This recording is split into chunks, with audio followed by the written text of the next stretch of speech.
In this lecture, we'll add some music to our game as well as add some noise to our Cinemachine camera. Let's kick this lecture off with finding some music as this lecture's challenge.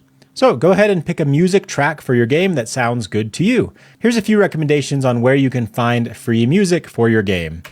You can go to opengameart.org. You could browse through the Unity Asset Store. There's a lot of great free music there. You could also pop over to itch.io. There's a bunch of different music tracks there, both free and paid, as well as freesound.org.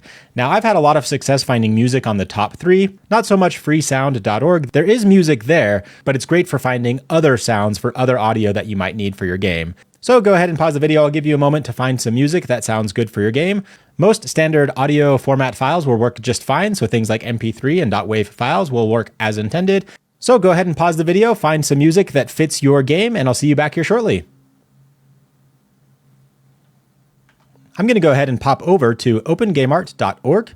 I'll go ahead and hit browse, look for music.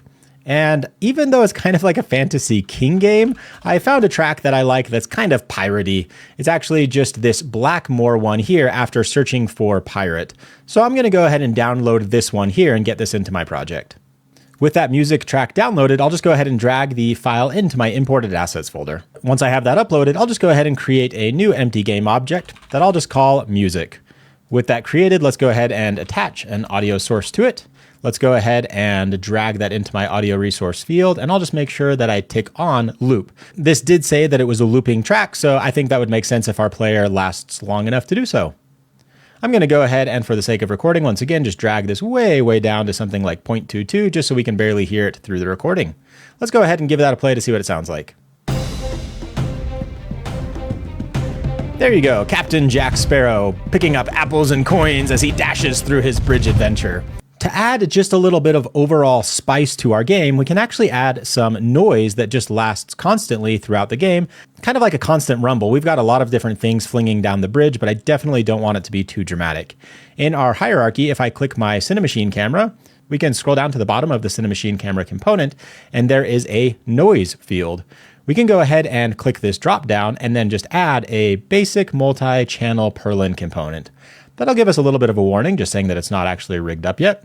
Well, once we actually are down here on this component, if you click this little settings cog, we can actually just choose one of these noise presets. So you could go ahead and create your own noise profile. I actually can't even remember where it is, but if you right click create, somewhere in here you can create a noise profile, I believe. Let's go ahead and see if we can find that.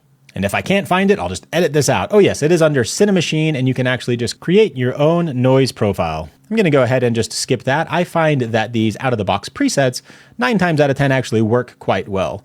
So go ahead and click this cog next to the noise profile field, open up presets, and there's a bunch that we could actually try. There's some really nice ones for things like holding a gun if you're playing an FPS or some sort of third-person shooter. For our sake, I'm just going to go ahead and click this very top one, 6D Shake. So if you actually go ahead and play the game, you'll now actually see that our screen is just constantly shaking. Even if you actually just toggle away, you can kind of just see that this Cinemachine camera has some noise attached to it. Now, I think that's a little bit dramatic and frankly kind of probably a bit annoying for the player. I actually just want it extremely mild, but this is somewhat of a personal preference. We can tune that down by modifying the amplitude gain and frequency gain settings on this component. 1 and 1 just being the normal default out-of-the-box settings, I'm going to change this to something like 0.4 and then 0.1. 0.1 being the frequency of basically how often it shakes. Like I said, I just want this to be super minor, something that maybe the player doesn't even really notice right out of the box unless they're actually paying attention to it. So with those settings actually created, you can actually just kind of see, even if I hold still, it's almost like the bridge is just ever so slightly shaking. And you know what? I think with like things like barrels and the cart rolling down our bridge, that makes a lot of sense to me. So with that set up, let's actually just toggle over to our obstacle spawner, where we're currently only instantiating rocks. Let's go ahead and just set that up with all of our obstacles.